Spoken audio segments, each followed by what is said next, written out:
School, Standard 4, Chapter 1st, The Alphabet. બાળકો, આજે આપણે આલ્ફાબેટ વિશે શીખીશું કે આલ્ફાબેટ કઈ રીતે લખી શકાય છે. આલ્ફાબેટ ઇંગ્લિશમાં ટોટલ છે 26.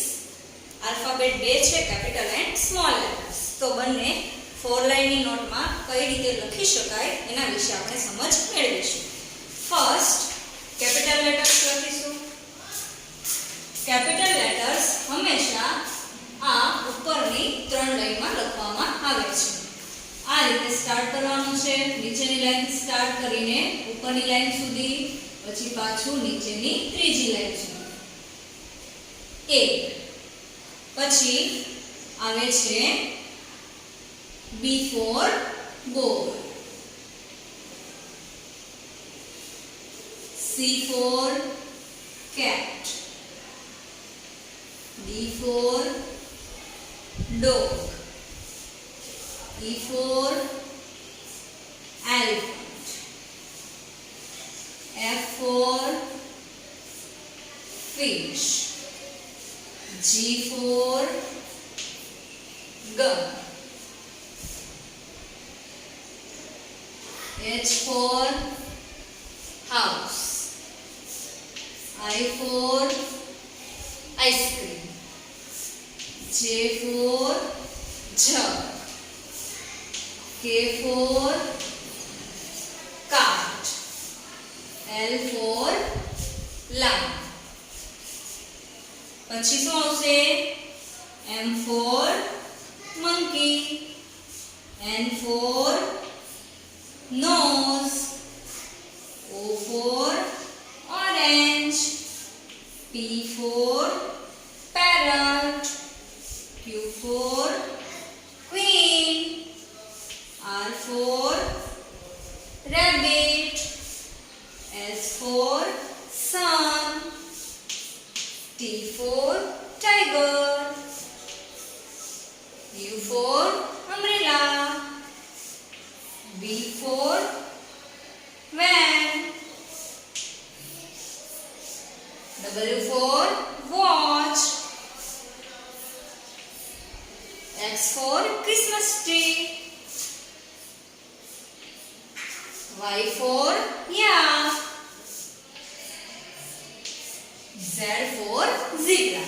તો બાળકો જુઓ, આ બધા જ જે છે કેપિટલ આલ્ફાબેટ છે. કેપિટલ આલ્ફાબેટ ફર્સ્ટ 3 લાઇનની અંદર લખવામાં આવે છે. જુઓ, દરેક આલ્ફાબેટ આ રીતે વ્યવસ્થિત લખવામાં આવે છે. હવે આપણે જોઈએ સ્મોલ લેટર્સ. તો હવે જોઈએ small letters.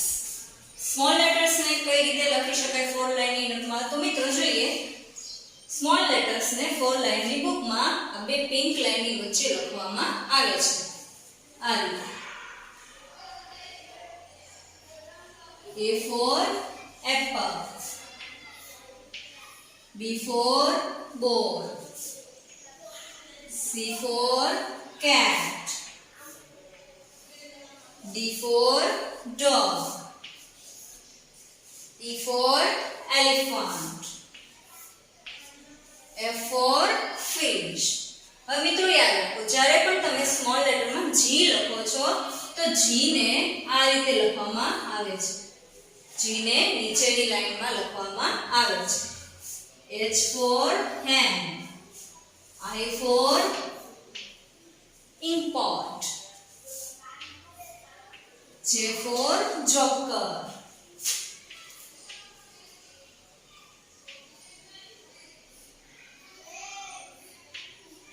K for kite, L for lion,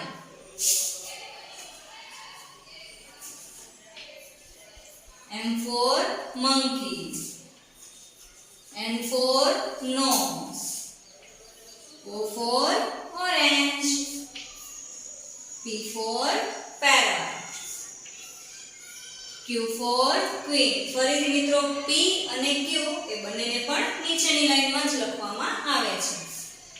R for rabbit, S for sun, T for tiger, U for umbrella, V for for watch, X for Christmas tree, Y for yak and Z for zebra. અંગ્રેજીમાં small લેટર્સમાં 5 alphabet જે છે 5 alphabets G, J, P, Q અને Y આ 5 આલ્ફાબેટને નીચેની લાઈનમાં લખવાના છે. હવે આપણે આની થોડીક એક્સરસાઇઝ જોઈશું કે સ્મોલ લેટર્સ અને કેપિટલ લેટર્સને બંનેને જોડવાના છે. હવે આપણે જોઈએ એક્સરસાઇઝ કેપિટલ લેટરને તેના સ્મોલ લેટર સાથે જોડો. આ પાર્ટમાં તમને કેપિટલ લેટર્સ આપેલા છે અને આ પાર્ટમાં તમને સ્મોલ લેટર્સ આપેલા છે. સેમ એવું આ બાજુ જુઓ તમે D, P, R આ બધા આલ્ફાબેટ કેવા છે? કેપિટલ આલ્ફાબેટ છે અને આ બધા જે છે સ્મોલ લેટર્સ છે. તો બંનેને જોવાનું છે અને બંધ બેસતો લેટર હોય એની સાથે તેને જોડવાનું છે. અહીંયા જુઓ આ કયો આલ્ફાબેટ છે? તો આ આલ્ફાબેટ છે કેપિટલ A. તો સામેની બાજુ જુઓ અહીંયા સ્મોલ લેટરમાં A જોવાનો છે. સ્મોલ લેટરમાં A ક્યાં છે? અહીંયા છે તો એને એની સાથે જોડો. તેવી જ રીતે આ નીચેનો આલ્ફાબેટ કયો છે? Capital M. હવે આ બાજુ જુઓ સ્મોલ m ક્યાં તમને દેખાય છે? તો સ્મોલ m છે અહીંયા નીચે તો એને એની સાથે જોડો. આ કયો આલ્ફાબેટ છે? Capital N. તો કેપિટલ N જે છે એની સાથે સ્મોલ n જોડવો પડે. તો અહીંયા જુઓ સ્મોલ n ક્યાં તમને દેખાય છે? સ્મોલ n છે અહીંયા એની સામે એને એની સાથે જોડો. પછી છે આલ્ફાબેટ V. અહીંયા જુઓ સ્મોલ લેટર્સમાં V ક્યાં તમને દેખાય છે? અહીંયા બીજો લેટર છે V એને એની સાથે જોડો. પછી આપેલો છે કેપિટલ W. અહીંયા તમને ક્યાં દેખાય છે સ્મોલ w? સામે જોડો એની સાથે. પછી છે કેપિટલ B. કેપિટલ B માં સ્મોલ b જોવાનો છે તો સ્મોલ b ક્યાં છે? સામેની સાઈડ ઉપર જોડો એની સાથે. તમારો એ 1 જે ક્વેશ્ચન છે એ કમ્પ્લીટ થયો છે. હવે છે ક્વેશ્ચન નંબર 2.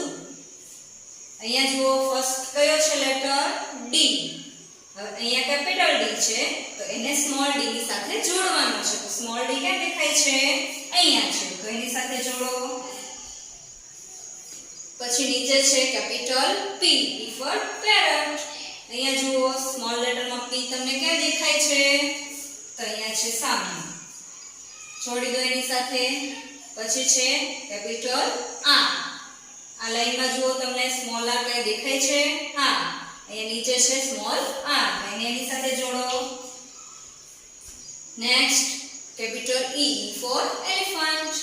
તો અહીંયા છે સ્મોલ e એને એની સાથે જોડવાનો છે. એની પછી છે કેપિટલ F. તો સ્મોલ f અહીંયા ઉપર છે તો એને એની સાથે જોડો. કેપિટલ X તો આ છે તમારો સ્મોલ x અને એની સાથે જોડો. Question number 2 complete. Question number 3. આ મૂળાક્ષર કયો છે? Capital H. તો અહીંયા છે સ્મોલ h બંનેની સાથે જોડવાનો છે. Capital I for ink pot and I for ice cream. Small I. L for lion. આ છે કેપિટલ L. તો બાજુમાં સ્મોલ l શોધવાનો છે. સ્મોલ l ક્યાં દેખાય છે? નીચે. સ્મોલ l ની સાથે જોડો. Capital G. સ્મોલ g તમને ક્યાં દેખાય છે? ત્રીજો જે છે એ સ્મોલ g છે. Z. Capital L and capital Z and small z. જોડી દો બંનેને. Y. આ છે capital Y. Y for yak. Small y અહીંયા છે બંનેને જોડવાના છે. Question number 4. C for cat. Capital C. Small c ક્યાં દેખાય છે આ લાઈનમાં? અહીંયા છે તો જોડો બંનેને. O for orange. Small o નીચે છે તો બંનેને એની સાથે જોડવાના છે. U for umbrella. આ છે કેપિટલ U. આ છે સ્મોલ u તો બંનેને સાથે જોડો. પછી જે આલ્ફાબેટ છે એ છે Q ફોર ક્વીન. આ છે કેપિટલ Q, તો આમાંથી સ્મોલ q તમને કયો લાગે છે? પહેલો. બંનેને જોડી દો. J for joker. આ છે કેપિટલ J. સામેની લાઈનમાં સ્મોલ j તમને કયો દેખાય છે? આ છે. S ફોર સન. આ છે કેપિટલ S. આ લાઈનમાં જુઓ તમને સ્મોલ s છે. હા, આ છે. બંનેને જોડો. K for kite. આ છે કેપિટલ K અને આ છે સ્મોલ k. બંનેને સાથે જોડવાનું છે. તો બાળ મિત્રો આપણે જોઈએ ફર્સ્ટ કેપિટલ લેટર્સ અને બીજું કયું છે? Small letters. આ બંનેને 4 લાઈનની નોટમાં કઈ રીતે લખવા અને આ બંને આલ્ફાબેટ વચ્ચેનો ડિફરન્સ અને બંનેને બંધ બેસતા આપણે જોડકા જોયા. તો હવે આપણે આના ઉચ્ચાર વિશે શીખીશું.